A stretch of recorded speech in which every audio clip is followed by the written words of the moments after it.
Hey guys, in this video, I'm gonna tell you all about Big Four consulting, the difference between an associate, experienced associate, senior associate, manager, senior manager, director, partner, etc. So today, I'll give you guys all that information. So to start off, associate. The day in the life of an associate looks like this. You step into a new client and you're asked to do certain tasks as part of a larger work stream that is led by a senior associate. So an associate is subject matter knowledge in a particular area, but they're not like an expert or a specialist yet. So they know enough to do tasks at hand that are super technical, super deep down in the weeds, that a senior associate will be able to guide. Let's say you're working on a programming project, and this programming project says you need to develop an application that can do X for Y and implement Z. So an associate will probably work on like the coding structure of X and Y, plus the little methods in between there as well. A senior associate will guide the project a little bit more. You probably will say, this associate's gonna work on X and Y, and then I, the senior associate, I'm gonna work a little bit on X and Y as well, plus Z. But the senior associate is responsible for managing the work stream, which is ultimately getting this application out to production. The senior associate is going to have more knowledge about this because you'll typically see a senior associate leading client meetings with confidence. For that particular work stream, they're the ones that are responsible day in and day out of handling the relationship with the client on a technical level.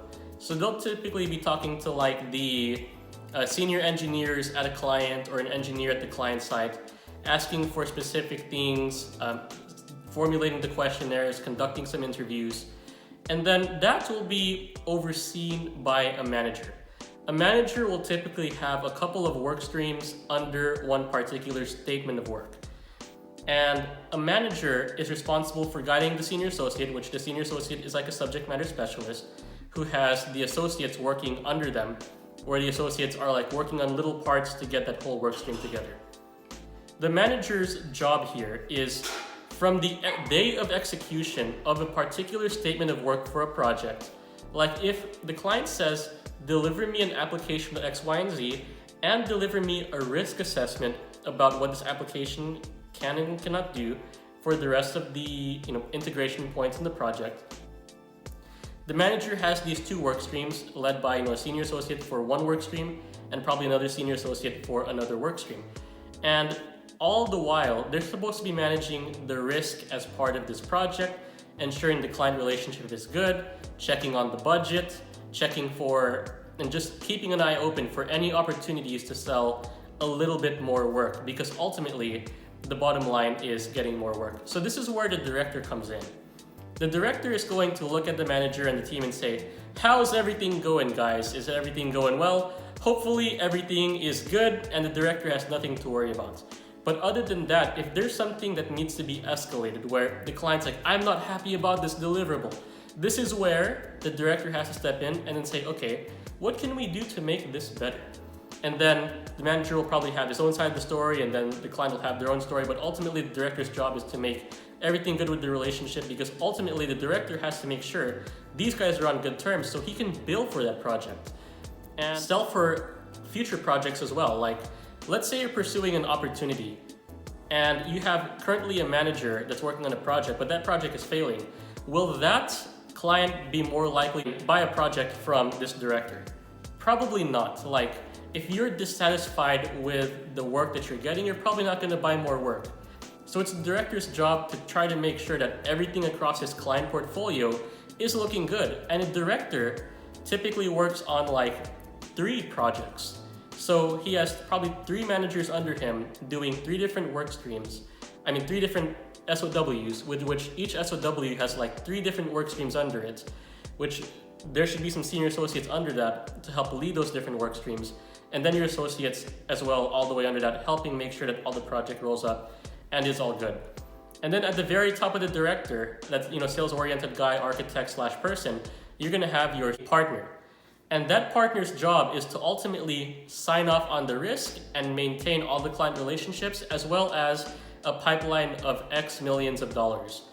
And this may vary across different companies because different companies will have different sales targets as you go up. Like I interviewed for one company who wanted like a management level position, but they were looking for like $3 million in target sales. And then I looked at another company and they didn't have target sales for that, but they said, you know what, focus on the technical track, make sure the projects are delivered well, and your sales target is going to be like 100,000, just throwing a number out there.